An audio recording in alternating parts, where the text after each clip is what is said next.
Alors, bonjour Séverine. Bonjour Audrey.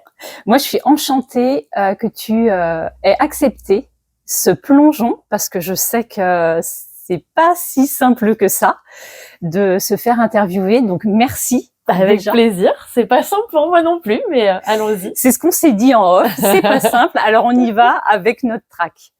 Donc, Séverine Lecor. Oui. Aujourd'hui, je t'accompagne pour cet épisode pour mettre en lumière au service de ton entreprise, de là où tu œuvres, eh bien, mettre en lumière l'humaine que tu es. Parce que, on va dire que je suis persuadée qu'à compétences égales, ce qui va vraiment faire la part des choses chez un professionnel, c'est son humanité. Donc, merci pour ça. Avec plaisir.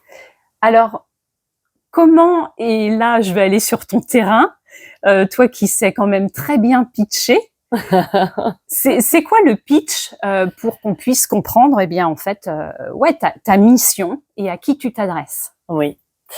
Alors, en fait, c'est vrai que je fais un travail avec un terme un peu pompeux, puisque mon métier, c'est conseillère en gestion de patrimoine, et j'aime pas beaucoup ce terme, mais malgré tout, je suis obligée de le donner en pitch, parce que c'est comme ça que ça s'appelle. Mais je dirais que ma mission, en fait, c'est d'aider les particuliers, une clientèle de particuliers, à passer à l'action pour créer et organiser leur patrimoine, d'une manière générale. Alors, quand tu dis particulier, est-ce que se dégagent peut-être des profils, voilà, plus spécifiques et peut-être qui te tiennent à cœur? Oui, tout à fait. Oui, effectivement, dans les particuliers que j'accompagne, je vais être vraiment sur une clientèle en fait qui souhaite protéger leur famille, enfin qui souhaitent vraiment donner du sens en fait. C'est-à-dire que ma mission, ça va pas être que mes clients deviennent les plus riches du cimetière, mais ça va être plutôt de pouvoir donner de la valeur à des choses rationnelles, puisque je fais quand même un métier qui est très rationnel, puisque les produits d'investissement, que ce soit les produits financiers, en fait, c'est quand même des choses très pointues. Mais du coup, je vais aider en fait mes clients à mettre beaucoup de valeur derrière tout ça. Et c'est pour ça que souvent, les clients que j'accompagne, c'est des clients qui ont vraiment derrière un désir de protéger leur famille. Ce sont des clients qui ont les valeurs du travail, de l'effort. Qui n'ont pas forcément hérité, par exemple, de grandes sommes d'argent, mais qui ont travaillé pour pouvoir obtenir des choses et qui souhaitent aujourd'hui donner du sens et donner vraiment des objectifs, comment dire, enfin voilà, donner du sens et avoir vraiment derrière des objectifs humains, en fait, derrière le pouvoir qu'ils peuvent donner à leur argent. Alors, j'ai envie de rebondir. Il y a deux choses. Donc, il y a le sens. Ça, on va reparler, mais c'est quand même quelque chose de très important pour toi. Mais ce qui m'intéresse quand même, parce que quand on fait de la gestion de patrimoine, il y a vraiment quelque chose autour de la finance. Tu as dit l'idée, ce n'est pas d'être le plus riche du cimetière. Oui, ça c'est très intéressant. Tu veux bien voilà, de façon concise, mais en fait, pour moi, alors c'est un terme que j'utilise très régulièrement dans mon quotidien, mais investir pour moi, c'est une forme de liberté. En fait, c'est vraiment investir pour être libre. Et quand je dis ne pas être le plus riche du cimetière, c'est vrai que forcément, quand on fait ce métier-là, j'ai souvent des personnes qui vont me dire, alors en ce moment, faut investir dans quoi? En fait, tout de suite avec cette dimension un peu opportuniste du marché. C'est vrai que pour moi, investir, c'est beaucoup plus que ça. Pour moi, l'argent contribue énormément au bonheur, parce que pour moi, s'enrichir, c'est quand même pouvoir avoir accès à la santé, pouvoir avoir accès à l'éducation, pouvoir avoir accès aussi aux loisirs qui sont importants aussi dans la vie. Mais justement, cette dimension d'investissement financier, pour moi, elle est plus synonyme de liberté, plus que de se dire, voilà, on va être riche. Enfin, ça n'a pas de sens pour moi de se dire, être riche pour être riche. Derrière, ça va ouvrir plein de portes. Et je pense, notamment, alors j'ai parlé, des familles qui travaillent et qui souhaitent se faire plaisir, avoir accès à plein de choses pour protéger leur famille, ce qui est le plus précieux pour eux.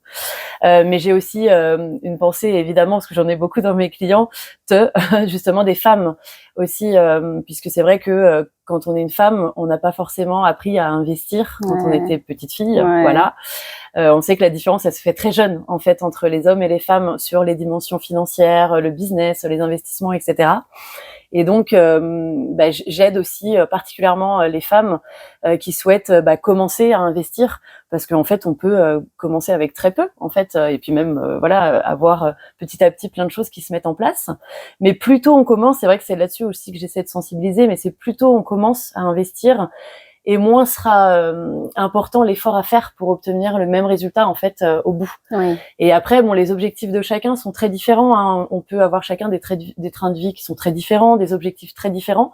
Et en fonction des objectifs, un objectif de vie, et ben derrière, on va mettre en place des stratégies. Et on peut en mettre une ou plusieurs stratégies en place. Et c'est vrai que je dirais que peut-être là où je me distingue peut-être des autres, c'est que je vais pas arriver avec un produit comme par exemple une banque qui va me dire faut faire tel ou tel produit. Moi, c'est vrai qu'on va vraiment adapter des stratégies à un objectif de vie ou à plusieurs objectifs de vie. Oui, tu personnalises. Exactement. Et puis je m'adapte aux moyens, c'est-à-dire qu'on regarde aussi les moyens qu'il y a en face. Et les moyens peuvent changer au cours d'une vie. Donc voilà, c'est un peu ce qui va me différencier aussi, c'est de pouvoir se dire j'arrive pas avec un produit en vous disant c'est ça qu'il vous faut. C'est d'abord parlez-moi de ce qui vous anime dans la vie, dites-moi ce que vous avez envie de mettre en place, et derrière moi je vais vous aider avec mes connaissances techniques en finance à pouvoir adapter en fonction de vos souhaits les plus profonds, on va dire. En fait, c'est de la haute couture que tu fais. C'est un peu ça, c'est du cousu humain. Le mot qui vient, c'est la haute couture. C'est du cousu humain. Ouais, c'est du cousu humain. C'est vraiment, ça épouse et plus l'univers de la personne. Ouais, et plus il y a un objectif humain derrière, et plus il y a un objectif qui a de la valeur et qui a du sens, et plus moi j'adore en fait. C'est pour ça que j'ai souvent ce type de clientèle là. En fait, ce que je voulais, c'est moi qui ai mon bug là. Ce que je voulais souligner, c'est le fait de vouloir apporter peut-être la notion de plus que l'argent est un moyen qu'un objectif. Oui. C'est ça. C'est exactement ça. Ouais. L'argent, c'est un moyen, et c'est vrai que dans mon idée, moi, mon point de vue, on va dire, il faut redonner du sens à l'argent, parce qu'aujourd'hui, en fait, on est parfois, on se rend pas compte, il y a peut-être une inconscience à ce niveau-là, mais en fait, l'argent qu'on dit des fois qui dort, en fait, ne dort pas. Ouais. Et en fait, l'argent qui est dans les banques, qu'on peut avoir sur son compte courant ou sur différents placements, il sert à financer des choses. Et c'est vrai que ça, dans ma deuxième, on va dire, mission, alors il y a d'abord l'humain, les personnes que j'accompagne, mais après, dans ce que va servir l'argent, en fait, pour moi, il y a une dimension aussi importante, et c'est un pouvoir énorme, en fait, dont peu de gens ont conscience aujourd'hui. Ça a un pouvoir énorme dans le mauvais, et puis ça a un pouvoir énorme aussi dans le bien, en fait. Et aujourd'hui, pouvoir réorienter son argent vers des projets impact, parce que je donne un exemple concret, mais si dans une stratégie patrimoniale, je propose à un client d'ouvrir un placement en assurance vie, par exemple, par rapport à ses objectifs de protection familiale, de transmission de patrimoine, par exemple, il faut savoir que c'est une chose, on va ouvrir une assurance vie, mais des assurances vie, il en existe plein. Et en fait, aujourd'hui, il faut savoir qu'on peut choisir notre argent au sein de cette assurance vie, ce que va servir notre argent et ce que ça va financer derrière. Ouais, donc pour toi, l'important, c'est toujours là le sens, c'est-à-dire l'impact, comment tout en ayant un gain peut-être, comment je contribue à œuvrer dans le monde. Ça serait ça Ma grande vision, c'est de se dire on peut changer le monde en fait, parce que c'est l'argent. C'est l'argent en fait qui fait avancer. Enfin, dans beaucoup de choses, on voit bien que quand on n'obtient pas de financement, je pense par exemple au levée de fonds pour les femmes, on voit bien qu'aujourd'hui les femmes ont beaucoup plus de peine. Il y a que 2% de femmes, je crois, aujourd'hui qui arrivent à lever des fonds. Et du coup, c'est aussi pour ça qu'elles n'arrivent pas à avoir un certain pouvoir, et on n'arrive pas aujourd'hui à l'égalité. Donc en fait, l'argent, ça fait avancer, quoi. Donc, je me permets, il y a un chiffre que tu m'avais donné lors d'une rencontre sur combien de milliards représente le placement je ne sais plus sur. Oui. Je vais pas dire comme il faut, aujourd'hui, mais sur les livrets A, livrets règlement. En fait, c'est les livrets qui ont le plus qui. Oh, c'est moi qui vais bugger maintenant. c'est pas grave. Là, je recommence. Oui, effectivement, en fait, aujourd'hui, les livrets qui sont réglementés, en fait, qui sont réglementés par l'État, sont donc, pour citer les plus connus, les livrets A et le livret de développement durable. Oui. Aujourd'hui, ça représente à peu près 400 milliards. Non, mais ça 400 milliards d'euros. Tu vois, moi qui ne suis pas du sur tout l'épargne des Français. C'est hallucinant. Voilà. Et donc, c'est énorme, effectivement. Et aujourd'hui, en fait, l'argent qui est utilisé à travers ces livrets, c'est très opaque, en fait. Et aujourd'hui, je pense que de plus en plus, dans les personnes que je peux rencontrer, les gens ont besoin de savoir à quoi va servir cet argent. Ouais. Et aujourd'hui, on dit, il y a un chiffre aussi qui est assez, qui est très parlant, qui avait été délivré par l'Oxfam. Aujourd'hui, 3 000 € qui dort en banque, ça équivaut en termes d'empreinte carbone à un vol aller-retour Paris-New York. Donc, pour des personnes, pour des personnes qui font des efforts énormes au quotidien pour justement essayer de limiter l'impact négatif qu'on peut avoir sur notre environnement, c'est vrai que quand on se dit voilà, on va faire notre trajet à vélo, on va moins voyager, etc. L'argent qu'on a en banque aujourd'hui, alors pourquoi il y a une empreinte carbone derrière, il y a un calcul, hein, mais c'est tout simplement parce que les banques financent les énergies fossiles, l'industrie des armes, l'industrie du tabac, etc. Et donc c'est pour ça, c'est en ça aussi que on dit que l'argent en banque pollue énormément. Ouais. Et donc aujourd'hui, il faut toujours avoir un peu d'argent disponible. Et les livrets, c'est aussi à ça que ça sert. Oui. Dans une stratégie globale, on conseillera toujours. Donc un jour, et ça va commencer à venir, il y aura aussi des livrets avec de l'épargne disponible immédiatement, comme sur les livrets qu'on connaît aujourd'hui, qui financeront peut-être des super projets à impact positif. Mais aujourd'hui, il faut malgré tout avoir quand même un petit peu une épargne de précaution sur ces livrets-là. On n'a pas trop le choix. Mais tout ce qui va dépasser un certain niveau, c'est lors d'un audit patrimonial qu'on peut déterminer le montant. Mais tout ce qui va dépasser aujourd'hui, inutile de le laisser sur ces livrets-là. On va pouvoir vraiment donner du sens. Et en plus, ça va servir aussi nos objectifs personnels. Parce que le but, c'est quand même ça aussi, c'est de pouvoir répondre à nos objectifs à nous, mais de pouvoir contribuer aussi, grâce à ça, en fait, à un monde meilleur. Enfin, c'est vraiment, c'est utopique un peu, mais non, c'est pas utopique. Il y a vraiment ça derrière. C'est plutôt beau.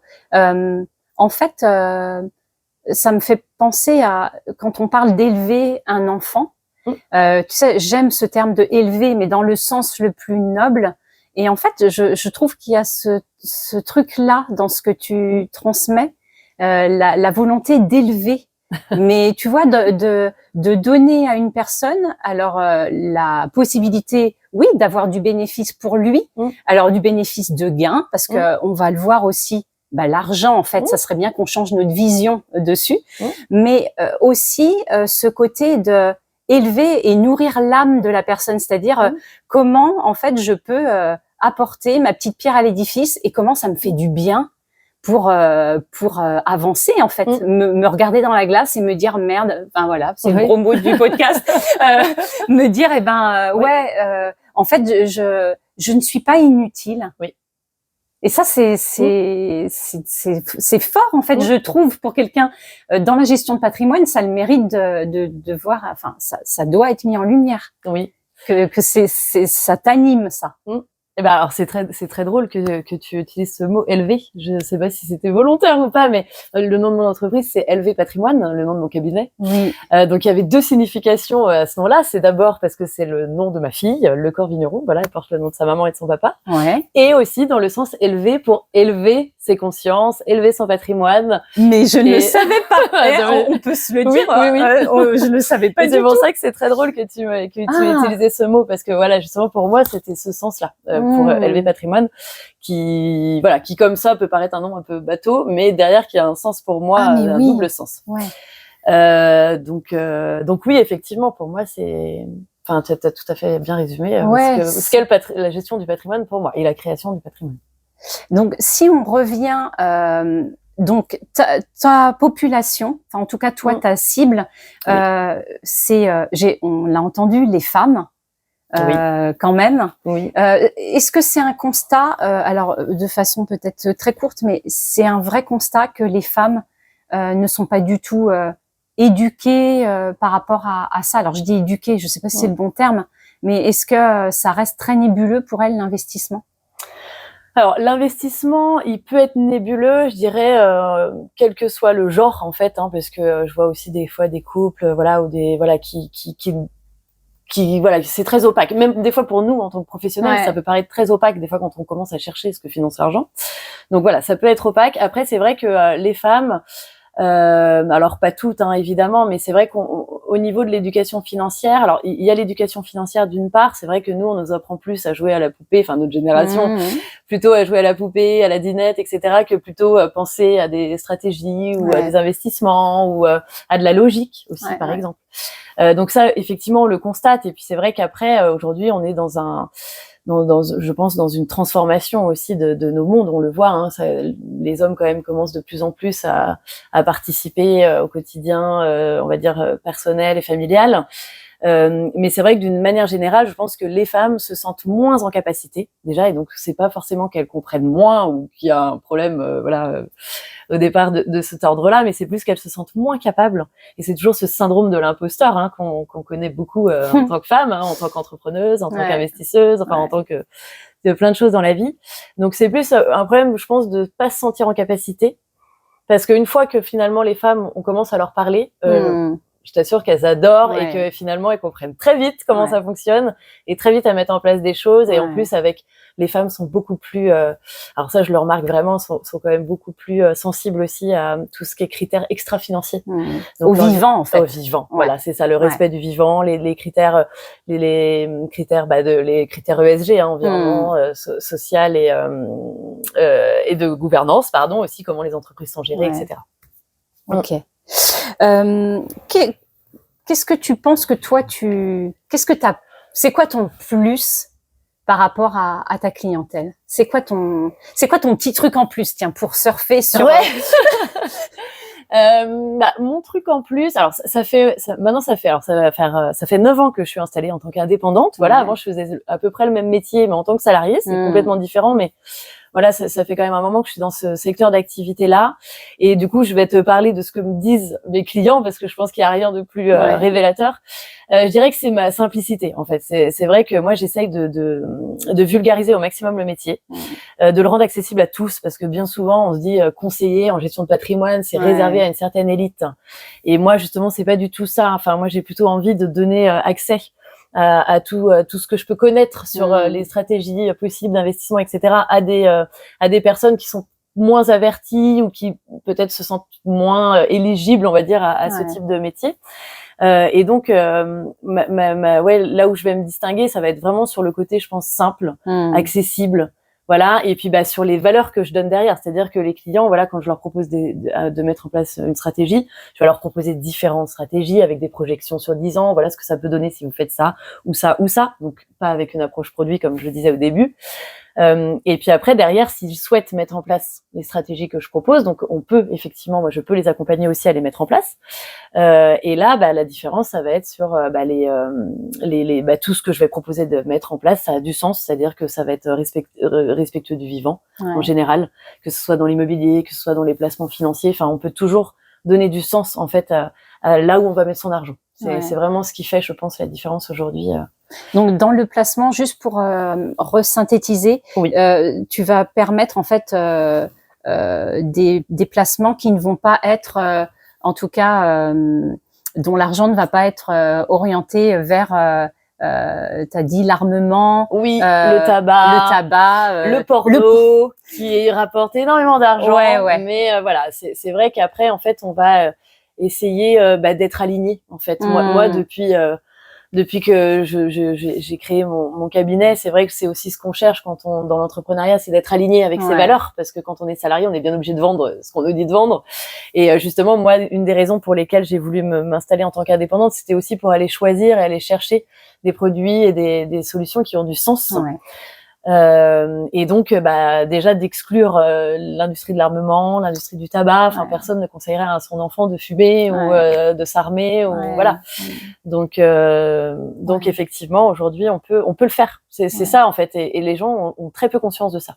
Oui, mais c'est vrai en fait. Et quand on t'entend, on se dit mais oui, carrément. Et on peut le faire avec pas forcément des grandes sommes au départ. Mais plus on commence tôt avec des petites sommes, quand je dis des petites sommes, ça peut être 50 € par mois, voilà, pour donner vraiment une idée. On n'est pas, parce que c'est vrai que des fois on peut s'imaginer que tout de suite il faut avoir beaucoup d'argent à placer, mais non, pas du tout. Si c'est juste un effort de 50 € par mois, petit à petit avec les intérêts composés, etc., ça peut vite monter, et en fait on peut atteindre des objectifs, mais plus on commence tôt, et forcément plus le résultat à la fin est là, quoi. Et c'est 50 € qu'on met tous les mois, mais on va pouvoir se dire, moi je veux que ça finance ça, et je veux pas que ça finance ça. Voilà. Et le bénéfice, il est en fait, quand je t'entends, je me dis le bénéfice, moi je sens il y a un côté de se sentir très humain, en fait. C'est ça. Complet. Oui. On a l'impression que ça vient nourrir toutes les strates, et de sécurité financière, et de cœur et d'âme. Enfin, il y a quelque chose de oui. Ok. Oui, et puis c'est vrai qu'on est aujourd'hui dans une période où on culpabilise surtout aussi. Et puis, moi la première, c'est vrai qu'on essaye maintenant de faire attention. Je pense que de plus en plus on est conscient que c'est pas très bien d'aller voyager en avion, de prendre des grosses voitures, de faire des longs trajets, etc. Donc on nous culpabilise sur beaucoup de choses, sur l'alimentaire, sur les vêtements, voilà, sur beaucoup de choses. Et c'est vrai que le fait de pouvoir réorienter son épargne, c'est pas compliqué en fait à mettre en place quand on y pense. Et pour le coup, ça peut avoir un impact énorme derrière si on met en place ces stratégies-là. Ouais, merci. C'est beau ça. Alors, tes moteurs profonds, j'aimerais bien les connaître, les grands moteurs. Et puis aussi, et ça, alors, je te l'avais soufflé pour ne pas te mettre au pied du mur, mais moi, j'adorerais, pour un peu aussi se démarquer dans ce format de podcast, d'épisode, c'est quoi la petite voix qui fait que Séverine, elle a le feu, ou la petite voix qui vient saboter Séverine. Donc voilà les trois. Alors déjà, voilà tes grands moteurs. Mes grands moteurs, c'est que j'aime les gens déjà, je pense, et que j'ai envie de les aider. Voilà, vraiment. Je pense que j'ai vraiment une grande satisfaction à chaque fois que j'ai le sentiment d'avoir aidé quelqu'un à atteindre ses objectifs, à redonner confiance, parce que des fois c'est aussi ça en fait, c'est des rencontres qui font que on pensait qu'on n'était pas capable ou qu'on comprendrait jamais, donc de pouvoir, voilà, c'est vraiment le côté humain qui m'apporte une grande satisfaction, et c'est un moteur pour moi. J'adore pouvoir aider en fait, et échanger, apporter peut-être des connaissances, des choses avec les personnes, d'avoir cette aventure humaine, on va dire, c'est ça. Et pour avoir échangé avec toi, pour pouvoir dire aux auditeurs, ça transpire, c'est des yeux qui pétillent, c'est un corps qui s'exprime. Enfin voilà, on sent que c'est vrai, quoi. C'est pas tu balances pas ça comme outil de com ou de marketing. Merci. Non mais oui, non mais c'est vrai que ça, pour moi, c'est un énorme moteur. C'est la satisfaction de l'humain. Voilà. Et puis alors pour les petites voix bonnes ou mauvaises, je dirais que parfois la petite voix qui va me démoraliser un peu, c'est celle qui va me dire que c'est déjà, on est déjà dans une société tellement de surconsommation. Des fois, je peux être vite aussi démoralisée par ça, en se disant est-ce que c'est pas trop tard, est-ce que je suis pas un peu trop utopique en fait dans ma façon de faire ou de penser. Est-ce que ma part sert forcément, vraiment à quelque chose? Ouais, un peu le petit colibri. J'allais dire que voilà, c'est ça. Et en fait, ma petite voix intérieure positive va me dire ça, en fait, va me rappeler la légende du colibri, qui est une légende que j'adore, et qui effectivement, chacun fait sa part. Et en fait, en plus de pouvoir en fait allier les aspects tangibles de la finance avec les aspects intangibles des valeurs, de l'environnement, etc. De pouvoir avoir cette capacité à le faire, parce que c'est vrai que comme c'est un métier très pointu où on est formé sans arrêt, il y a tout le temps des nouvelles lois de finances, il y a tout le temps, donc de pouvoir en fait allier ces deux choses-là et de pouvoir le délivrer en fait quelque part, je me dis que si j'ai pu permettre à des personnes d'avoir anticipé des compléments de revenus pour leur retraite, et qu'ils auront peut-être une meilleure retraite que si on n'avait pas si nos chemins s'étaient pas croisés, ou une femme qui pensait ne pas pouvoir se débrouiller seule, et de pouvoir lui apporter des pistes, des solutions, des stratégies à mettre en place petit à petit. Je me dis que même si j'en rencontre, alors j'ai déjà à peu près accompagné 200 clients jusqu'à maintenant, donc si je peux en accompagner encore, j'ai encore le temps de travailler, mais 1000 ou 1500, ce sera toujours ça. Et donc c'est cette petite légende du colibri qui me revient en tête, et qui à chaque fois me donne aussi l'envie de continuer et de poursuivre dans ce sens-là. En tout cas, ça met bien en lumière que on peut être entrepreneur, on peut avoir une grande vision. Il y a plein de moments où on peut douter. Oui. Et qu'on a ces tiraillements de voix, celle qui y croit, celle qui capitule. C'est un peu ça, oui, c'est vrai. On est un peu multifacette, mais malgré tout, je pense qu'on adore. Enfin, moi, j'adore ma vie d'entrepreneur, et puis de pouvoir tout le temps chercher des nouvelles solutions, et puis de pouvoir voir. Des fois, c'est ce que je dis. En fait, mes clients que j'ai depuis 9 ans. Depuis le début, je fais un peu partie de la famille parce qu'ils m'appellent dès qu'il y a des événements. Mais oui. Une naissance, un changement de job. Tu suis un quotidien. Oui, parce qu'à chaque fois, il y a un impact, en fait, sur les finances, la fiscalité, la retraite, voilà. Et donc, c'est vrai que des fois, c'est un peu ça. On m'appelle, on me dit, tiens, en fait, on a pensé à toi parce que, on a le projet de ci, de ça. On voudrait peut-être faire un contrat de mariage. Enfin, il y a plein de choses, en fait. On fait un petit peu partie de la famille. Donc, moi, ça me va très bien avec ma personnalité. Pour finir, parce que je vois que le temps file, mais il y a 2 choses que je voulais aborder. Alors, il y a en effet ta grande vision pour le monde. Là, t'as le droit de prendre la parole. Personne va te prendre pour une bisounours. C'est quoi ta grande vision? Ma grande vision, ce serait que les gens puissent être libres, en fait, parce que je pense, et c'est pour ça que j'insiste encore, que pour moi, l'investissement, c'est une forme de liberté, parce que derrière, on va déclencher des choses qui vont nous rendre plus libres, on va avoir accès à beaucoup plus de choses, et je pense que quand on est libre, on est en paix, en fait, on est aligné, on n'est pas, voilà.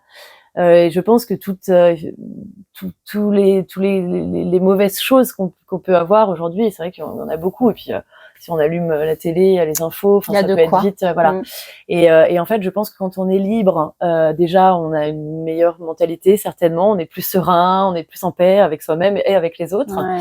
Ça, c'est la première chose. Et puis après, vraiment, de ma vision du monde, se dire, mais si on réorientait vraiment cette épargne, parce que les fonds qui sont nécessaires pour aujourd'hui faire une bonne transition écologique, ils existent en fait sur les livrets, ils dorment pas vraiment. Il y a un vrai pouvoir en fait. Et je pense que pouvoir réorienter son argent, pour moi, c'est vrai que je me dis même des fois, c'est même plus fort peut-être qu'un vote politique, parce qu'on se rend bien compte que les politiques, ils ont moins de. On a l'impression que quand la politique s'en mêle, on a beaucoup moins de marge de manœuvre. D'un seul coup, on est bloqué par plein de choses et tout. Alors que de se dire, mon argent qui est là, je vais le mettre ici.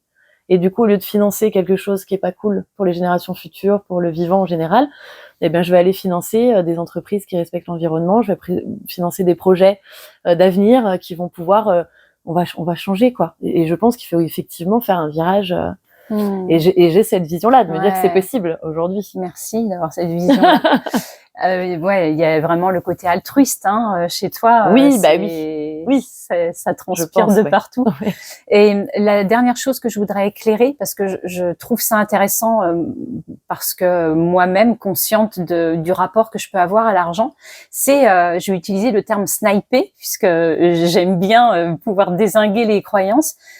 C'est aussi de contribuer à montrer que l'argent, c'est pas forcément dégueu. Enfin, tu sais, il y a quand même ce truc dans une certaine population de mais l'argent, c'est comme si s'il y en avait beaucoup, tout à coup on l'utilisait mal ou on devenait quelqu'un de pas très bien.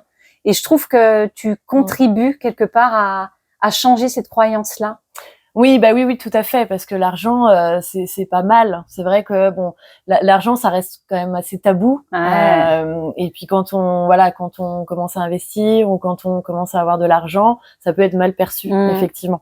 Et c'est pour ça que redonner du sens à l'argent, parce que l'argent, il peut tellement être utile. L'argent, c'est utile, en fait. C'est un outil. Pour moi, c'est vraiment un outil. Et donc, non, effectivement, je pense qu'il faut sortir de cette vision que être riche, c'est pas bien, ou si on est riche, on est mauvais. Alors qu'en fait, ça nous donne un pouvoir et qu'il faut juste utiliser ce pouvoir à bon escient, en fait.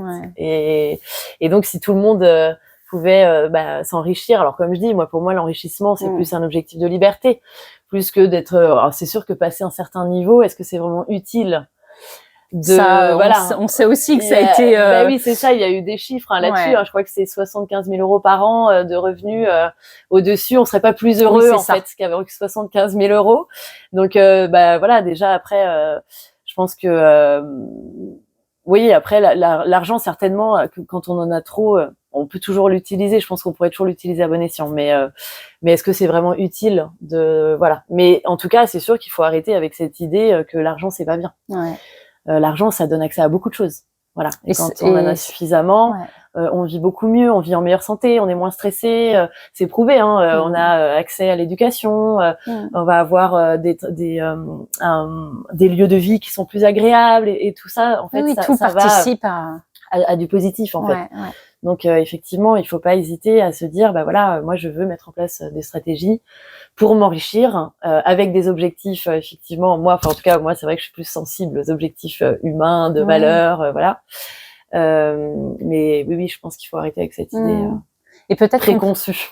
Et peut-être on peut dire qu'en fait, le terme enrichissement n'est pas égal stricto sensu à enrichissement financier. Non. C'est-à-dire que l'argent, oui, enrichit, mais peut-être pour un enrichissement plus global de l'humain ou de l'humanité, en fait. Tout à fait.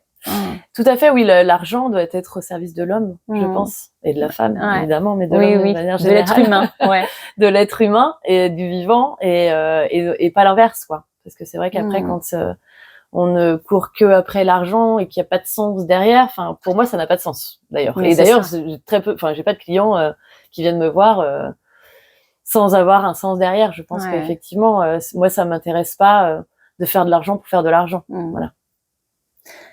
Merci Séverine. Avec plaisir. Qu'est-ce que tu auras envie de dire pour clôturer ton épisode?